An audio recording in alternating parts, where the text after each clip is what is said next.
Hi, I'm Leah. I'm a librarian at the Keshe Goodman Public Library, and I'm so glad you've joined me today for Chapter 23 of Anne of Green Gables by Lucy Maud Montgomery as part of Halifax Public Library's virtual library.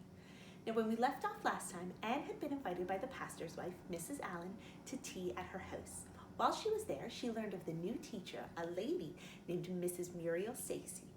Let's see what happens next in Chapter 23, Anne Comes to Grief in an Affair of Honor. Anne had to live through more than 2 weeks as it happened. Almost a month having elapsed since the liniment cake episode, it was high time for her to get into fresh trouble of some sort. Little mistakes, such as absent-mindedly emptying a pan of skim milk into a basket of yarn balls in the pantry instead of into the pig's bucket, and walking clean over the edge of the log bridge into the brook while wrapped in imaginative reverie, not really being worth counting. A week after tea at the manse, Diana Barry gave a party. Small and select, Anne assured Marilla, just the girls in our class.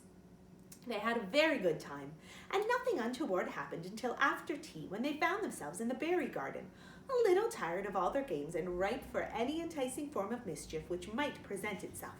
This presently took the form of daring. Daring was the fashionable amusement among the Avonlea small fry just then. It had begun among the boys, but soon spread to the girls, and all the silly things that were done in Avonlea that summer, because the doers thereof were dared to do them, would fill a book by themselves.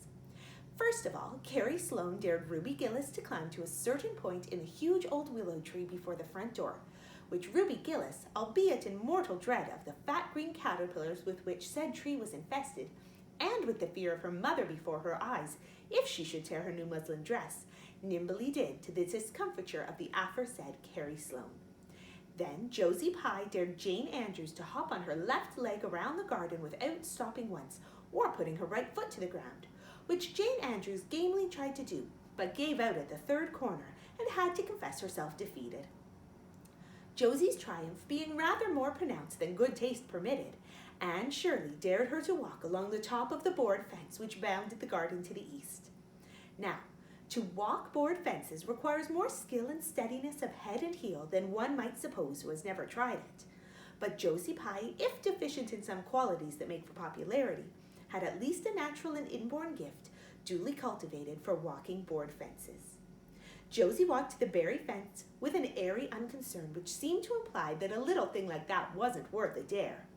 Reluctant admiration greeted her exploit, for most of the other girls could appreciate it, having suffered many things themselves in their efforts to walk fences. Josie descended from her perch, flushed with victory, and darted a defiant glance at Anne. Anne tossed her red braids. "I don't think it's such a very wonderful thing to walk a little low board fence," she said. "I knew a girl in Marysville who could walk the ridgepole of a roof." "I don't believe it," said Josie flatly. "I don't believe anybody could walk a ridgepole. You couldn't anyhow." "Couldn't I?" cried Anne rashly. "Then I dare you to do it," said Josie defiantly. "I dare you to climb up there and walk the ridgepole of Mr. Barry's kitchen roof." Anne turned pale, but there was clearly only one thing to be done. She walked towards the house where a ladder was leaning against the kitchen roof. All the fifth-class girls said, "Oh," partly in excitement, partly in dismay. "Don't you do it, Anne," entreated Diana. "You'll fall off and be killed. Never mind, Josie Pye. It isn't fair to dare anybody to do anything so dangerous."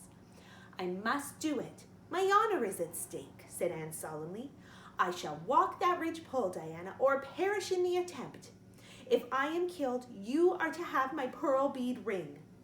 Anne climbed the ladder amid breathless silence, gained the ridgepole, balanced herself uprightly on that precarious footing, and started to walk along it, dizzily conscious that she was uncomfortably high up in the world, and that walking ridgepoles was not a thing in which your imagination helped you out much.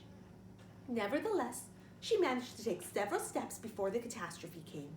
Then she swayed, lost her balance, stumbled, staggered, and fell, sliding down over the sun-baked roof and crashing off it through the tangle of Virginia creeper beneath, all before the dismayed circle below could give a simultaneous, terrified shriek.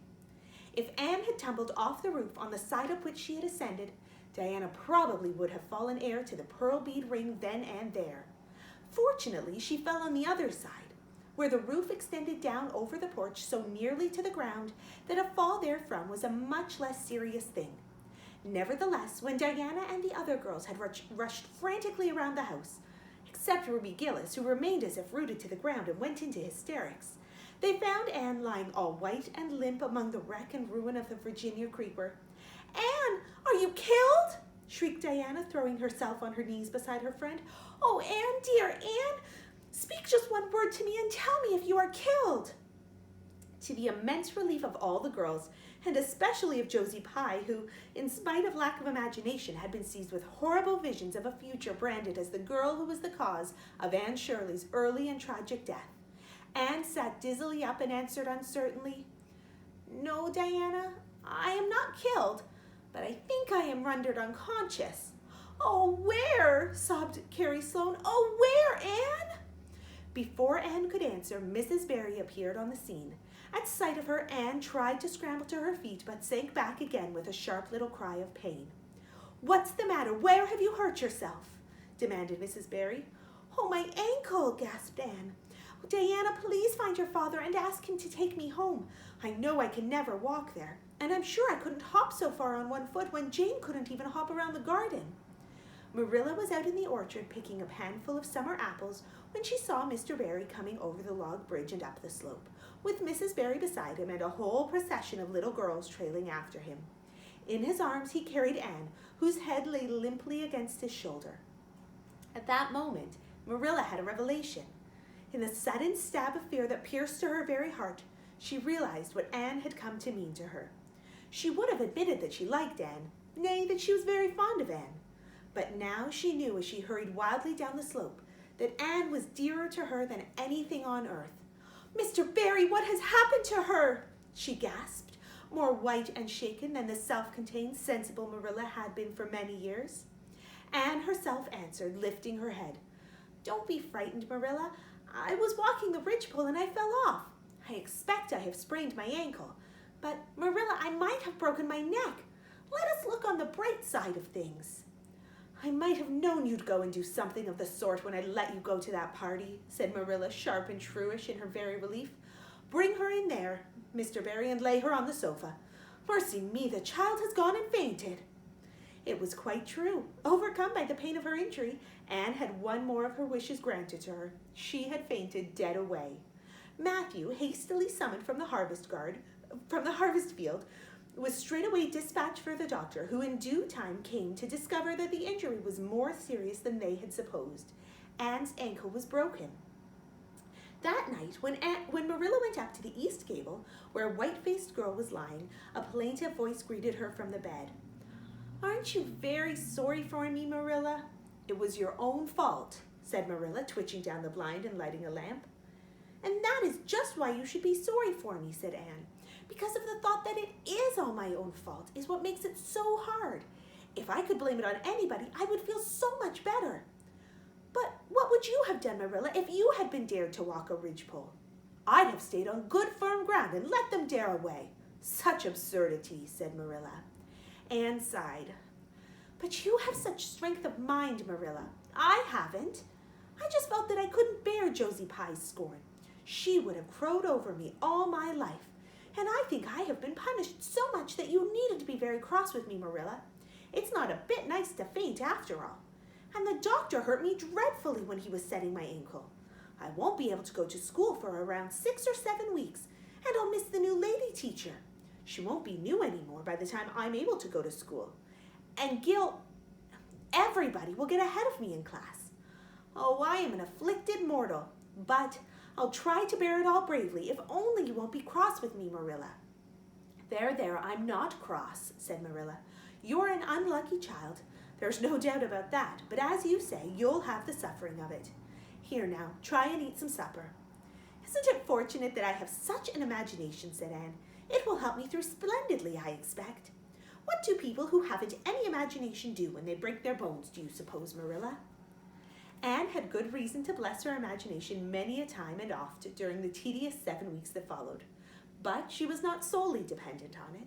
She had many visitors, and not a day passed without one or more of the schoolgirls dropping in to bring her flowers and books and tell her all of the happenings in the juvenile world of Avonlea. "Everybody has been so good and kind, Marilla," sighed Anne happily on the day when she could first limp across the floor. It isn't very pleasant to be laid up, but there is a bright side to it, Marilla. You find out how many friends you have. Why, even Superintendent Bell came to see me, and he's really a very fine man. Not a kindred spirit, of course, but still I like him, and I'm awfully sorry I ever criticized his prayers. I believe now he really does mean them, only he has got into the habit of saying them as if he didn't. He could get over that if he'd take a little trouble. I gave him a good broad hint. I told him how hard I tried to make my own private little prayers interesting. He told me about the time he broke his ankle when he was a boy. It does seem so strange to think of Superintendent Bell ever being a boy. Even my imagination has limits, for I can't imagine that. When I try to imagine him as a boy, I see him with gray whiskers and spectacles, just as he looks in Sunday school, only small. Now, it's so easy to imagine Mrs. Allen as a little girl. Mrs. Allen has been to see me 14 times. Isn't that something to be proud of, Marilla? When a minister's wife has so many claims on her time. She is such a cheerful person to have visit you, too. She never tells you it's your own fault, and she hopes you'll be a better girl on account of it.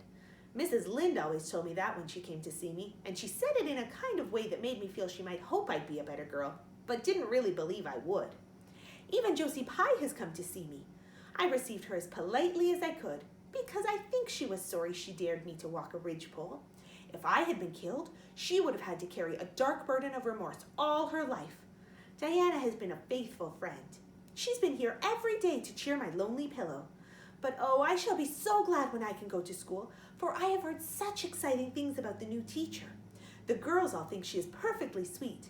Diana says she has the loveliest fair curly hair and such fascinating eyes. She dresses beautifully, and her sleeve puffs are bigger than anyone else's in Avonlea. Every other Friday afternoon, she has recitations, and everybody has to say a piece or take part in a dialogue. Oh, it's just glorious to think of it. Josie Pye says she hates it, but that is just because Josie has so little imagination. Diana and Ruby Gillis and Jane Andrews are preparing a dialogue called A Morning Visit for next Friday. And the Friday afternoons when they don't have recitations, Miss Stacy takes them all to the woods for a field day, and they study ferns and flowers and birds. And they have physical culture exercises morning and evening. Mrs. Lynde says she never heard of such going-ons, and it all comes of having a lady teacher. But I think it must be splendid, and I believe I shall find that Miss Stacy is a kindred spirit. There is one thing plain to be seen, Anne, said Marilla, and that is that your fall off the berry roof hasn't injured your tongue at all. Thank you so much for joining me, and I hope you'll be back next time when we read Chapter 24 of Anne of Green Gables.